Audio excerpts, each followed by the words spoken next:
Bonjour, bienvenue sur j'aicompris.com. Dans cette vidéo, un exercice pour vous entraîner à réduire au même dénominateur des expressions quand on fait du calcul littéral.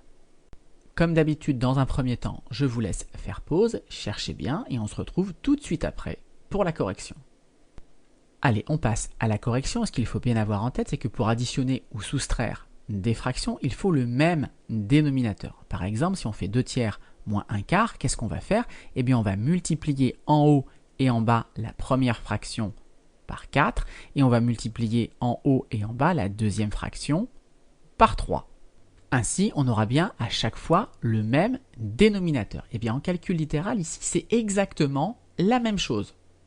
Eh bien, quand on fait du calcul littéral, on va faire exactement la même chose. On veut le même dénominateur à chaque fois.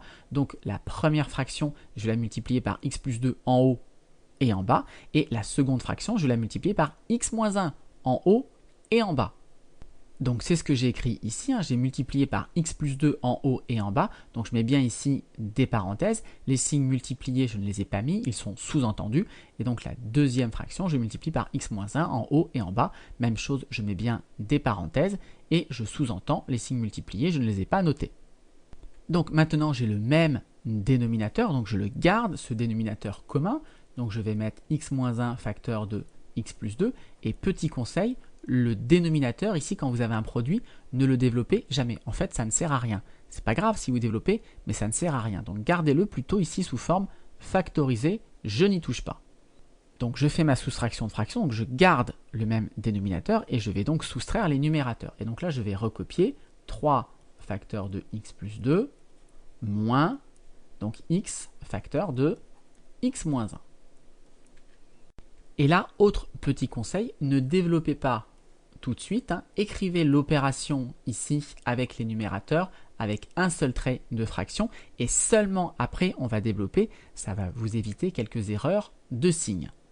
Donc allons-y maintenant, on développe le premier produit ici, donc 3 fois x, 3x, je l'écris directement, 3 fois plus 2, donc ça fait plus 3 fois 2, 6, donc 3x plus 6. Ensuite, attention, on va développer la deuxième partie. Mais là, il y a un signe moins devant le x. Donc, il faut bien penser ici à développer, à distribuer le moins x tout entier. Donc, on y va, ça fait moins x fois x. Donc, ça nous donne moins x carré. Et ensuite, moins x fois moins 1.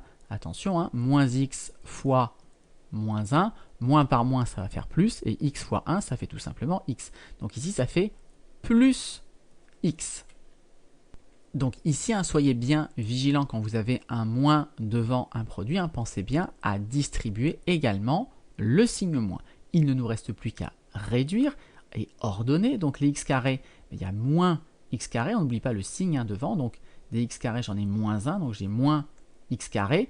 Des x, j'en ai 3 ici, plus 1. C'est comme x, c'est comme une fois x.